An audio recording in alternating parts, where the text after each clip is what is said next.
Sorpresiva visita a Caracas. El comandante del Comando Sur, el general Francis L. Donovan, viajó a Venezuela, donde mantuvo hoy una reunión junto a la embajadora de Estados Unidos, Laura Dogu, y funcionarios del régimen de Delcy Rodríguez. El Departamento de Guerra dijo en un comunicado que las conversaciones estuvieron centradas en las medidas de seguridad para garantizar la implementación del plan de 3 fases del presidente Trump, en particular la estabilización de Venezuela. Donovan, importantísimo en la captura y extracción de Nicolás Maduro, y durante la reunión Estados Unidos también reiteró su compromiso con una Venezuela libre, segura y próspera. El Comando Sur, que ahora dirige Francis Donovan, fue el responsable de toda esta operación militar que concluyó precisamente con la captura de Nicolás Maduro y poderlo llevar a los tribunales de Estados Unidos.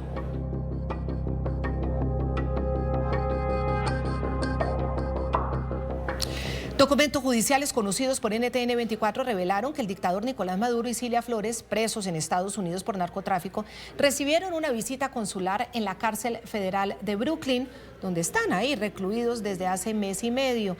Un hecho que no se ve frente a los prisioneros políticos que ellos han mantenido en Venezuela. Ninguno de los extranjeros detenidos arbitrariamente, prisioneros políticos, han tenido la ocasión de tener contacto consular con autoridades de sus propios países. Por el contrario, los desaparecen. Maduro ya ha tenido contacto consular y ha tenido incluso exámenes médicos, algo que niegan sistemáticamente a unos presos políticos torturados. La asistencia de esta delegación consular, bueno, pues jamás se vio en el caso de los presos de Venezuela.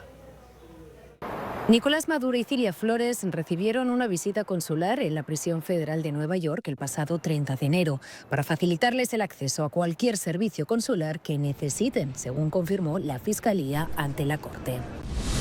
Las partes escriben conjuntamente para informar al tribunal que el 30 de enero de 2026 los demandados tuvieron una visita consular con un funcionario representante de la República de Venezuela para ayudar a facilitar el acceso de los demandados a cualquier servicio necesario. El mismo documento recuerda que el juez ordenó el 5 de enero de 2026 facilitar el acceso consular a los acusados.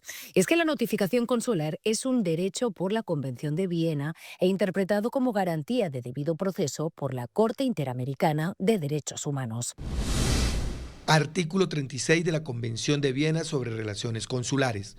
Los funcionarios consulares tendrán derecho a visitar al nacional del Estado que envía, que se haya arrestado, detenido o en prisión preventiva, a conversar con él y a organizar su defensa ante los tribunales. El penalista Robert Pellier aclaró que la visita consular no figura como garantía constitucional en Estados Unidos, aunque el sistema sí protege plenamente el acceso a una defensa legal. No es un derecho garantizado. En los derechos constitucionales se le otorga al detenido, al acusado, el derecho de revisar sus pruebas, de quién lo acusa, de qué se acusa, o sea, una preparación de la defensa y el acceso a lo que es la preparación legal y los abogados es garantizado. Pellier agregó que el encuentro pudo haber servido principalmente para facilitar recursos y logística necesarios para la defensa legal de Maduro y Flores. Es para facilitar los recursos económicos para lo que es la logística de una defensa tan amplia que se va a tener que montar. Nicolás Maduro Guerra, hijo del dictador venezolano, reveló hace unos días que habría sostenido una llamada telefónica con su padre. Y entonces hablamos bastante, él preguntó cómo estaba todo, cómo está la patria, cómo está el equipo. El señor Maduro está diciendo que tiene conversaciones. Pueden existir, pero ojo, esas llamadas no son libres.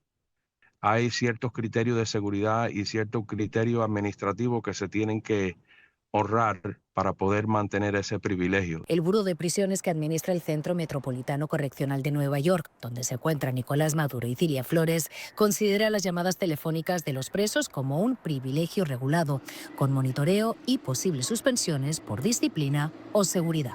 Nicolás Maduro y Cilia Flores volverán a comparecer en la Corte de Nueva York el próximo 26 de marzo. Soy Alessandro Martín, desde Miami, para NTN 24. Llamadas con el hijo. Además, Nicolás Maduro y Cilia Flores pudieron escoger al abogado que quisieron, el mejor del mundo, de los más influyentes, costosísimos. No pasa esto con los prisioneros políticos que están muriendo en las cárceles venezolanas. Y hay unos audios bien explosivos que revelan cómo el Pollo Carvajal incriminó a Nicolás Maduro ante la Corte Penal Internacional. En esas grabaciones que fueron dadas a conocer por el periodista David Placer, el ex jefe de inteligencia venezolano señala al dictador, al tirano, como el responsable directo de la brutal represión contra opositores. La declaración se produjo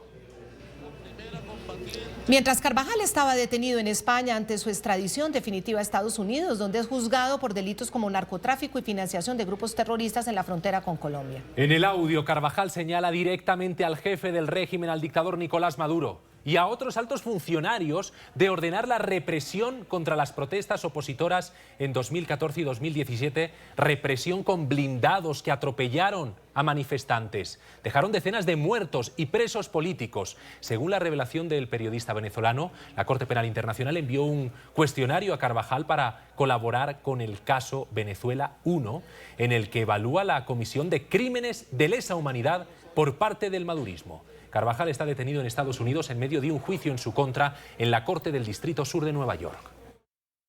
La estrategia en esa materia de orden público fue decidida por Maduro desde que llegó al poder y comunicó al ministro públicamente que cualquier protesta debería ser reprimida. Él necesita demostrar que su poder y fuerza está por encima de cualquier intento político o civil para resolver los reclamos de la sociedad, sin importar las consecuencias. Por esta razón, Maduro decidió que las protestas de 2014 y 2017 no solo fueran controladas, sino sofocadas y acabadas sin importarle la vida de la persona. Habría que recordar la frase, candelita que se prenda, candelita que se apaga. Eso representa una orden directa para, sin mediar palabras, arremeter violentamente contra cualquier protesta. Una orden directa para torturar. NTN 24 conversó con el periodista venezolano David Placer, quien reveló las grabaciones en las que acaban de escuchar al exjefe de inteligencia Hugo El Pollo Carvajal, señalando a Nicolás Maduro como el responsable directo de la brutal represión, los crímenes de Estado contra opositores en 2014 y 2017, contra manifestantes jóvenes que salieron a las calles. Se declaró sorprendido de que con tantas pruebas la Corte Penal Internacional haya dejado pasar tanto tiempo sin actuar de forma rotunda. Y lo que más me sorprendió, Idania, es teniendo estas pruebas tan contundentes, tan fehacientes, cómo la Corte Penal Internacional ha dejado pasar tantísimo tiempo antes de actuar de forma rotunda, en este caso de crímenes de lesa humanidad en Venezuela, que ya las pruebas claman al cielo, el peso de la carga probatoria y de los testimonios privilegiados, como en este caso de uno de los jefes de la contrainteligencia militar, de Chávez y de Maduro, que relata además con detalle el organigrama, el esquema, la cadena de mando de esos crímenes ordenados, según él, por el propio Nicolás Maduro, pues sin duda resultan sorprendentes. Y es muy paradójico que esto, ya habiéndolo tenido al menos durante 4 años la Corte Penal Internacional, vayan a terminar presumiblemente este contenido o parte de este contenido luego en Nueva York. El diario ABC reveló información del escrito de acusación que Estados Unidos presentó contra Nicolás Maduro ante el Tribunal del Distrito Sur de Nueva York. El Departamento de Justicia menciona en 14 ocasiones al cartel de Sinaloa y en 13 al de los Zetas. Estas son 2 de las organizaciones criminales más violentas de México. La Fiscalía sostiene que cuando Maduro fue canciller, recordemos, entre el 2006 y el 2008, facilitó la venta de pasaportes diplomáticos a narcotraficantes que operaban en México. De acuerdo con la imputación, estos documentos habrían sido utilizados en vuelos oficiales desde territorio mexicano para trasladar a Venezuela las ganancias derivadas de la venta de drogas. Los pasaportes inicialmente citados por el periódico Reforma señalan que el cartel de los Zetas sobornaba al actual ministro del Interior del régimen, Diosdado Cabello, el número 2, para organizar el transporte de cocaína desde Venezuela hacia México. En el mismo expediente se menciona también a Joaquín El Chapo Guzmán, preso en Nueva York, como financista de narcolaboratorios en Colombia, cuya producción era enviada a Estados Unidos.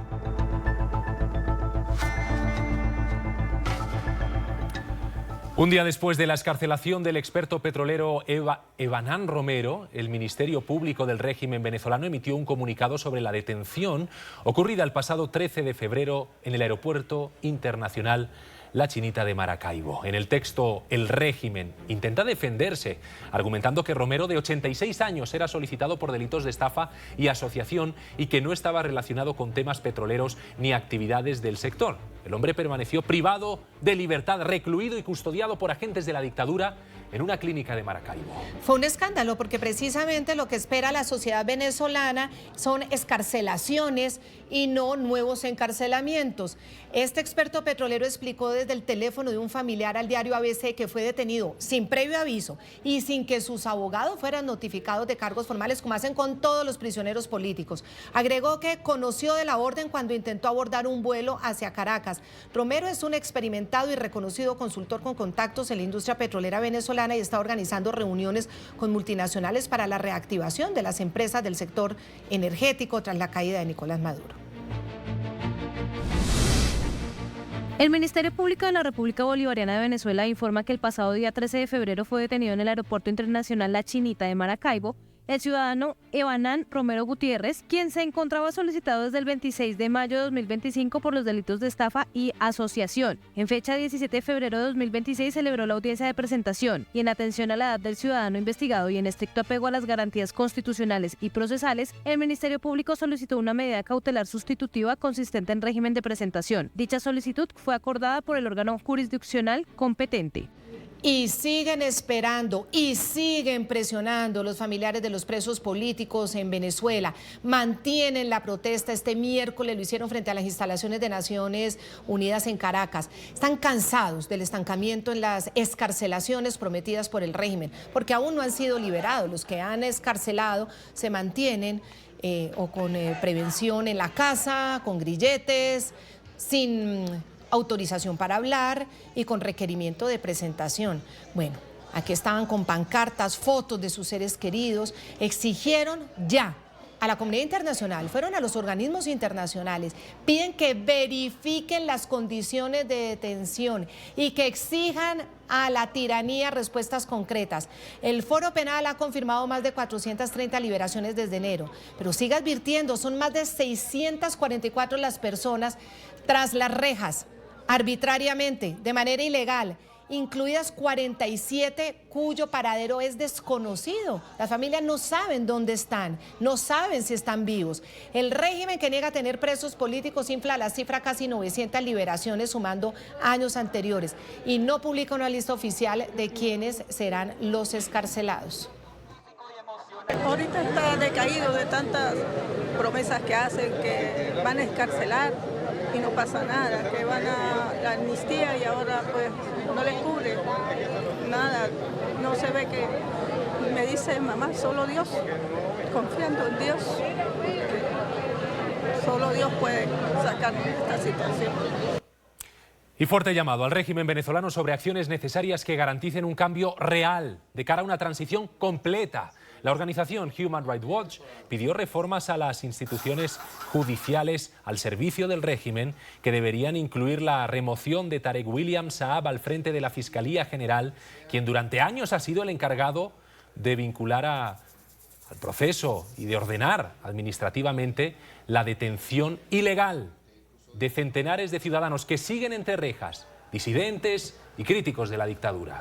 Sumado a esto, Human Rights Watch recomienda hacer una revisión profunda del Consejo Nacional Electoral para que opere como un órgano independiente que permita celebrar elecciones libres. El actual obviamente no lo hará. Finalmente, la organización urge a derogar leyes aprobadas por la Asamblea del régimen, ley legítima desde hace más de una década y que han sido utilizadas para perseguir y reprimir a dirigentes políticos, a periodistas, activistas, que son un instrumento directo para incurrir en graves violaciones de derechos humanos. Mientras tanto, la gran pregunta que surge desde Venezuela es: ¿Estados Unidos sigue presionando por la liberación? ¿Cómo va esa presión desde la Casa Blanca, desde la administración de Donald Trump y en cabeza de Marco Rubio? ¿Hasta cuándo van a permitir que incumplan? La misión de verificación de los hechos afirmó que el fiscal general Tarek William Saab lideró la acción del Estado que condujo a violaciones de los derechos humanos tras las elecciones de 2024. Concluyó que Saab forma parte de la maquinaria represiva del gobierno para dotar de una apariencia de legalidad a las violaciones graves de los derechos humanos cometidas. Dado su historial, el hecho de que Saab siga ocupando el cargo de fiscal general es incompatible con cualquier esfuerzo significativo de reforma que busque respetar los derechos humanos y promover el Estado de Derecho. La encargada del régimen de Venezuela, Delcy Rodríguez, se reunió este miércoles con el primer ministro de Asuntos Exteriores de Qatar. El diplomático fue recibido en el Palacio de Miraflores por el canciller del régimen, Iván Gil, y luego sostuvo una reunión con Rodríguez. Esta agenda estuvo centrada en áreas clave como el sector energético, el tecnológico, avances en materia petrolera. Uno de los acuerdos más importantes fue el de los vuelos directos entre Doha y Caracas. El encuentro tuvo lugar mientras Washington mantiene una estricta vigilancia sobre las operaciones financieras petroleras del régimen, y tras la captura de Nicolás Maduro, Estados Unidos implementó un riguroso esquema de control sobre el crudo venezolano. Bajo este mecanismo, Qatar actúa como el custodio financiero. Las rentas petroleras son depositadas primero en cuentas cataríes para luego ser transferidas a Venezuela bajo supervisión, garantizando, según dice el Departamento de Estado, es lo que Marco Rubio ha explicado en el Senado, que los fondos se destinen exclusivamente a fines humanitarios. Sin embargo, hay muchas preguntas sobre quién está tomando las decisiones, sobre quién está diciendo o dirigiendo el enfoque de esos recursos. No hay transparencia absoluta, hay muchas dudas sobre la mesa, mientras Marco Rubio le dice al Senado que ellos lo están controlando. Qatar consolida su rol como mediador entre el régimen y la Casa Blanca.